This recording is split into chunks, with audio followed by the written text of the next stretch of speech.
Halo, selamat bertemu kembali saya ucapkan kepada ibu dan bapak dan kawan-kawan sejawat lainnya yang sedang menyaksikan video ini. Video ini saya khususkan untuk KPM PKH, dampingan wilayah Kelurahan Panarung dan Tumbangrungan di Kota Palangkaraya. Pada video kali ini saya akan membawakan tentang modul kesejahteraan sosial, disabilitas, dan lansia. Nah, pada kali ini saya masuk pada sesi yang ke-13, yaitu tentang pelayanan bagi penyandang disabilitas berat. Nah, sekarang saya tanya nih, apa sih yang ada di benak atau pikiran ibu bapak dan kawan-kawan semua tentang penyandang disabilitas? Nah, saya akan sampaikan di sini bahwa penyandang disabilitas adalah setiap orang yang mengalami keterbatasan fisik, intelektual, mental, dan atau sensorik dalam jangka waktu lama yang dalam berinteraksi dengan lingkungan dapat mengalami hambatan dan kesulitan untuk berpartisipasi secara penuh dan efektif dengan warga negara yang lain. Di sini saya juga menekankan bahwa anak istimewa, penyandang disabilitas, dan penyandang cacat merupakan hal yang sama. Di sini kita akan menyebutnya dengan istilah penyandang disabilitas. Selanjutnya kita akan masuk membahas tentang hak-hak penyandang disabilitas. Ibu bapak, penyandang disabilitas merupakan bentuk keragaman manusia. Penyandang disabilitas juga memiliki hak yang sama dengan warga negara yang lain. Sekarang saya akan sampaikan tentang hak-hak penyandang disabilitas itu apa saja. Kita saksikan pada video berikut ini. Hak-hak penyandang disabilitas yaitu berhak untuk hidup, bebas dari cercaan, mendapat perlindungan, mendapat bantuan hukum, bersekolah, bekerja, hidup sehat, beribadah, berolahraga, bebas dari kekerasan, eksploitasi, tidak dikucilkan, dan diperlakukan sama dengan orang lain. Jadi, penyandang disabilitas juga memiliki hak yang sama dengan warga negara yang lain, dan kita semua mempunyai kewajiban agar hak-hak penyandang disabilitas itu dapat terpenuhi. Penyandang disabilitas harus diperlakukan sama ya, jadi tidak bisa dibeda-bedakan. Tidak boleh adanya diskriminasi dan dikucilkan. Selanjutnya, saya akan menyampaikan tentang ragam dan tingkatan disabilitas. Nah, kita akan saksikan pada flip chart berikut ini tentang jenis disabilitas. Jenis disabilitas: disabilitas fisik, disabilitas mental atau hiperaktif, disabilitas netra, disabilitas rungu wicara, dan juga disabilitas intelektual atau Down syndrome.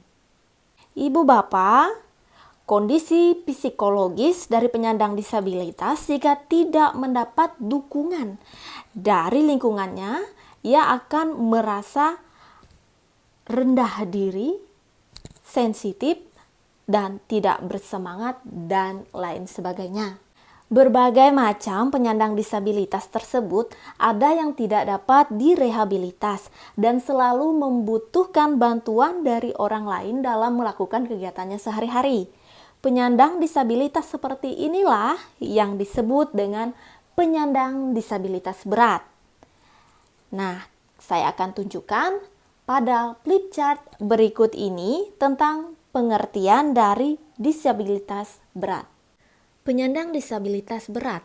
Penyandang disabilitas berat yang kedisabilitasannya sudah tidak dapat direhabilitasi, tidak dapat melakukan aktivitas kehidupannya sehari-hari dan atau sepanjang hidupnya tergantung pada bantuan orang lain dan tidak mampu menghidupi diri sendiri.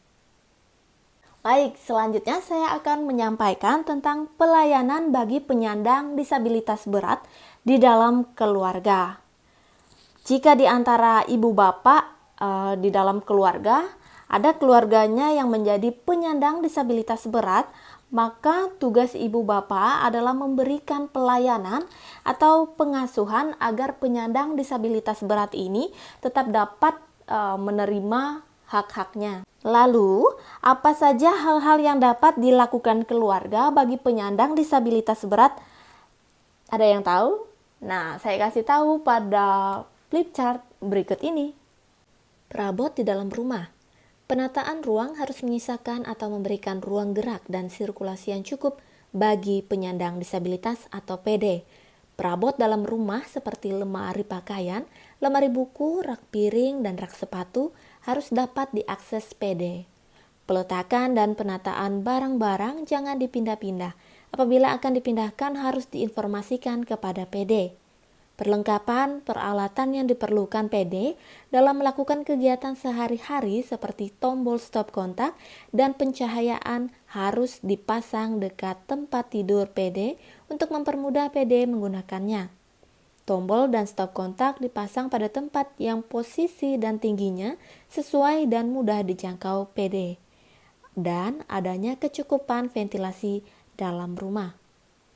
Selanjutnya, pelayanan bagi penyandang disabilitas berat di masyarakat. Kita dapat saksikan pada flip chart berikut ini. Pelayanan disabilitas berat di masyarakat memudahkan penyandang disabilitas dalam pembuatan akte kelahiran dan KTP dan BPJS Kesehatan, memberikan informasi terkait dengan akte kelahiran ataupun KTP dari pihak RT, RW maupun kelurahan, memberi kemudahan penyandang disabilitas berat untuk menggunakan sarana atau prasarana umum di masyarakat seperti masjid, musola, dan gereja yang dapat dilalui oleh difabel, parkir tempat umum khusus difabel, pintu mudah dibuka, ditutup dan dilalui oleh difabel, pembuatan ram, toilet khusus untuk difabel.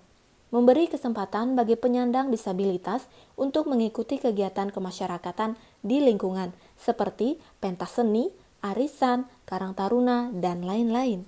Memberikan informasi jika terdapat keluarga dan penyandang disabilitas memerlukan informasi rujukan seperti dinas sosial, lembaga masyarakat, dan puskesmas.